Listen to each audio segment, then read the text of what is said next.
Speech delay உள்ள உங்கள் குழந்தைய ஸ்பீச் தெரப்பியில் ஜாயின் பண்ணலாமா இல்லை ஸ்கூலில் ஜாயின் பண்ணலாமாங்கிற கன்ஃபியூஷனில் இருக்கீங்களா? இல்லை ஸ்பீச் டிலேவில் இருக்கிற குழந்தைய ஸ்கூலில் ஜாயின் பண்ணால் ஆட்டோமேட்டிக்காக பேசிடுவான் அப்படின்னு அவங்க அக்கம் பக்கத்தில் இருக்கிறவங்க, ரிலேட்டிவ்ஸ், வீட்டில் இருக்கிறவங்க, தெரிஞ்சவங்க சொல்கிறது மூலயமா கன்ஃபியூஷனில் இருக்கீங்களா? இல்லை என் குழந்தைக்கு 4 வயசு ஆயிடுச்சு, இந்த அகாடமிக்லையாவது நம்ம அட்மிஷன் போட்டுறணும் அப்படிங்கிற பிளானில் இருக்கீங்களா? இந்த என்டையர் வீடியோ உங்களுக்கு யூஸ்ஃபுல்லாக இருக்கும். எண்டு வரைக்கும் பாருங்கள். Hello everyone, I'm Renuka, audiologist and speech language pathologist. Lotus Care Rehabல நாங்கள் speech therapy, occupational therapy online service நம்ம ப்ரொவைட் பண்ணிகிட்டு இருக்கோம். பேச்சு சம்மந்தமான குறைபாடு உள்ளவர்கள் ஸ்க்ரீனில் தெரிகிற காண்டாக்ட் நம்பருக்கு நீங்கள் கால் பண்ணியோ இல்லை வாட்ஸ்அப் பண்ணியோ உங்களுடைய அப்பாயின்மெண்ட்டை புக் பண்ணிக்கலாம். சரியான வயசில் ஒரு பேசாத ஒரு குழந்தை ஸ்கூல் போனால் தானாகவே பேசிடுவானா? அதுக்கான ஆன்சர் பார்க்கலாம். உங்கள் குழந்தை ஒரு இடத்துல உட்கார்றான், எல்லாத்தையும் கவனிக்கிறான், நீங்கள் சொல்கிற விஷயங்களை புரிஞ்சுக்கிறான், ஈவன் ஒரு சில வார்த்தைகள் அண்ட் சென்டென்ஸ் கூட பேச ட்ரை பண்ணுறான். ஆனால் அவன் வயசில் இருக்கிற சக குழந்தைகள் மாதிரி அவன் பேசுகிறதில்ல. அந்த இதில் மட்டும் எக்ஸ்ப்ரெஷனில் மட்டும் டிலே இருக்குங்கிற டிலே கேட்டகரியில் இருக்கிற குழந்தையாக இருந்தாலும் சரி, autism, ADHD, down syndrome, cleft lip palate, stuttering, apraxia அப்படிங்கிற டிஸார்டர் கேட்டகரியில் இருக்கிற குழந்தையாக இருந்தாலும் சரி, நீங்கள் ஸ்பீச் டிலேவோடு இருக்கிற குழந்தைய ஸ்கூலில் ஜாயின் பண்ணும் பொழுது அவங்களுக்கு டெஃபினட்டாக பேர் குரூப் இன்டராக்ஷன் அப்படிங்கிறது பில்ட் ஆகும், டெய்லி ரொட்டீன் பில்ட் ஆகும், அண்ட் என்விரான்மெண்டல் கண்டிஷனிங் கண்டிப்பாக கிடைக்கும். உங்ககிட்ட நான் ஒரு 2 கேள்வி கேட்குறேன்.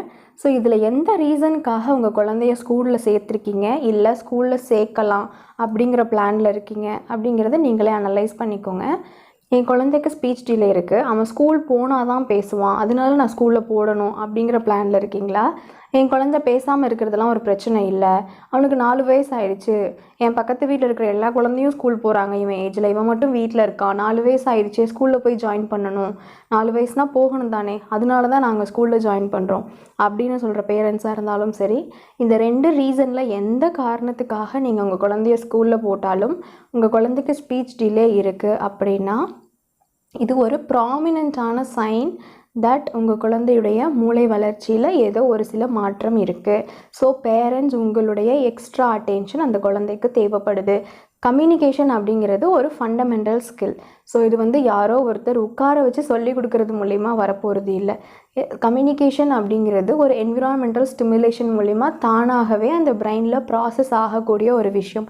ஸோ ஒரு பேசிக்கான ஃபண்டமெண்டல் ஸ்கில்லே அந்த குழந்தைகிட்ட ப்ராசஸ் ஆகாத பட்சத்தில் நீங்கள் ஸ்கூலில் ஏன்னா நீங்கள் ப்ரைமரியாக இப்போ பேசலை, ஒரு பியர் குரூப் இன்டராக்ஷனுக்காக நீங்கள் ஜாயின் பண்ணுவீங்க. அடுத்தடுத்து அவன் எல்கேஜி, யூகேஜி, ஃபஸ்ட் ஸ்டாண்டர்ட்னு இந்த ஸ்பீச் டிலேவோடையே அவன் அடுத்தடுத்து அந்த ஸ்கூலுக்கு அவன் போகும் பொழுது, ஸோ இப்போ ஒரு ஃபஸ்ட் ஸ்டாண்டர்ட் படிக்கிற குழந்தைகிட்ட இனிஷியலாக உங்களுடைய ப்ரைமரி கோல் ஓகே அவன் ஸ்கூல் போகட்டும், மற்ற குழந்தைங்களோட போய் சேர்ந்து விளையாடட்டும், பேசட்டும், கண்டிப்பாக பியர் குரூப் இன்டராக்ஷன் இருக்கும், மேபி சில இம்ப்ரூவ்மெண்ட்ஸ் கம்யூனிகேஷனில் வரலாம்.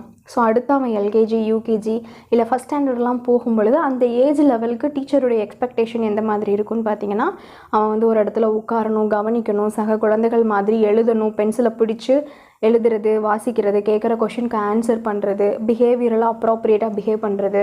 ஸோ இது எல்லாமே அந்த டீச்சர்கிட்ட ஒரு எக்ஸ்பெக்டேஷனாக இருக்கும். ஸோ இந்த ஸ்பீச் டிலேவோட இக்னோரன்ஸோடு அந்த குழந்தை அடுத்தடுத்த ஸ்டாண்டர்ட் அவன் போயிட்டே இருக்கும் பொழுது பார்த்திங்கன்னா, டீச்சர்கிட்டேருந்து வரக்கூடிய கம்ப்ளைண்ட் ஒவ்வொரு பீரியடில் அவன் வயசில் இருக்கிற மற்ற குழந்தைகள் மாதிரி கவனிக்க மாட்டேங்கிறான், கேட்டால் ஆன்சர் பண்ண மாட்டேங்கிறான், சொன்னதை ரிப்பீட் பண்ண மாட்டேங்கிறான், ஒழுங்காக பென்சிலை பிடிச்சி எழுத மாட்டேங்கிறான், ஒரு இடத்துல கிளாஸ் ரூமில் உட்காரவே மாட்டேங்கிறான், எல்லா குழந்தைங்களும் உட்காராங்க, இவன் மட்டும் உட்கார மாட்டேங்கிறான். So something is lagging. நீங்கள் ஒரு குழந்தைங்க டாக்டரை பாருங்கள், இல்லைனா நீங்கள் ஒரு தெரப்பிஸ்ட்டை போயிட்டு தெரப்பி எடுத்துக்கோங்க அப்படின்னு சொல்லிட்டு அவங்க எங்ககிட்ட தான் அனுப்புவாங்க. ஸோ இந்த மாதிரி ஸ்பீச் டிலே இருக்கிற குழந்தைக்கு தேவைப்படுறது என்னென்னா 1-on-1 தெரப்பி ப்ளஸ் ஸ்கூல் என்விரான்மெண்ட்டும் ரொம்ப ரொம்ப அவசியம்.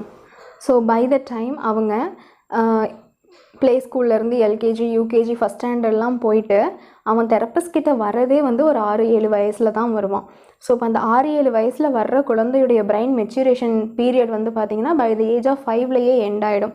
ஸோ நீங்கள் தெரப்பிஸ்ட் கிட்ட 2 to 5 வயசுக்குள்ளே நீங்கள் தெரப்பி ஸ்டார்ட் பண்ணுற பட்சத்தில் therapy stimulation 1-on-1 therapy plus school என்விரான்மெண்ட்டுமே நீங்கள் ஒரு ப்ளே ஸ்கூலில் போட்டு நீங்கள் சோஷியல் இன்டராக்ஷனுக்காக நீங்கள் ஸ்ட்ரென்தன் பண்ணும் பொழுது டெஃபினெட்லி அந்த குழந்தையுடைய ரெஸ்பான்ஸ் ட்ரெமெண்டஸாக இருக்கும். ஸோ உங்கள் குழந்தைக்கு ஸ்பீச் டிலே இருக்குது அப்படின்னா நான் தெரப்பி மட்டும்தான் கொடுக்கணுங்கிறது சொல்ல வரலை.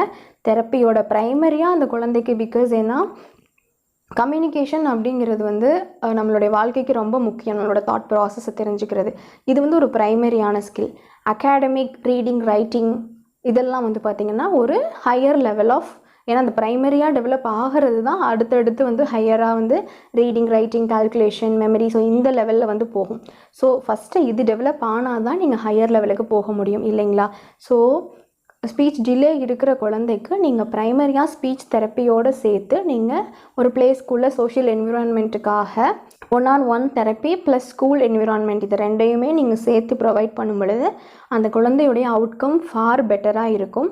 ஸோ ஸ்பீச் டிலே உள்ள குழந்தைக்கு கண்டிப்பாக பேரண்ட், தெரப்பிஸ்ட் அண்ட் டீச்சர் இவங்க 3 பேருடைய சப்போர்ட்டும் கரெக்டான ஏஜில், அதாவது வித்தின் 5 இயர்ஸ்க்குள்ளே வந்து கிடைக்குது அப்படிங்கிற பட்சத்தில் அந்த குழந்தையுடைய இந்த ஸ்பீச் ப்ராப்ளம்லேருந்து அவங்க ஃபாஸ்ட்டாக ரிக்கவர் ஆகி அவங்களுடைய லைஃப்பை வந்து நம்ம மேம்படுத்த முடியும். ஐ ஹோப் இந்த இன்ஃபர்மேஷன் வந்து யூஸ்ஃபுல்லாக இருந்திருக்கும். பிகாஸ் ஏன்னா இப்போ அட்மிஷன்ஸ் வந்து எல்லா ஸ்கூல்ஸ்லேயுமே ஆல்மோஸ்ட் ஸ்டார்ட் ஆகிடுச்சு. ஸோ எல்லா பேரண்ட்டோடைய வரி என்னென்னா எங்கள் குழந்தை பேச மாட்டேங்கிறான், அவன் நார்மலாக ஸ்கூலில் சேர்க்கலாமா, இல்லை அவன் நார்மலாக ஸ்கூலே போக மாட்டானா, எந்த மாதிரி ஸ்கூல்ஸ் சூஸ் பண்ணலாம், என்ன பண்ணலாம் அப்படிங்கிற வரி வந்து ரொம்ப ஜாஸ்தியாகவே இருக்குது.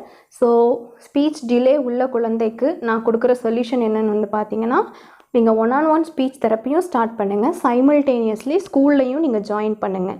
அதாவது வித்தின் 5 இயர்ஸ்க்குள்ளே இப்போ வந்து அவன் ஒரு 3 இயர்ஸில் தான் இருக்காங்க, 3.5 தான் இருக்காங்கன்னா நீங்கள் speech therapy plus school environment போடலாம். லைக் பிலோ 2க்கு தான் இருக்காங்கன்னா அவங்களுக்கு வந்து ஸ்பீச் தெரப்பி சர்வீஸ் மட்டும் போதுமானது அந்த ஏஜுக்கு.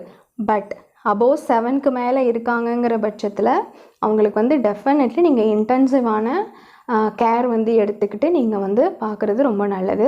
ஐ ஹோப் இந்த இன்ஃபர்மேஷன் ரொம்ப யூஸ்ஃபுல்லாக இருந்திருக்கும். இது ரிலேட்டடாக இன்னும் ஏதாவது டவுட் இருக்குது அப்படின்னா நீங்கள் கமெண்ட்ஸில் பதிவு பண்ணுங்கள். தேங்க்ஸ் ஃபார் வாட்சிங்.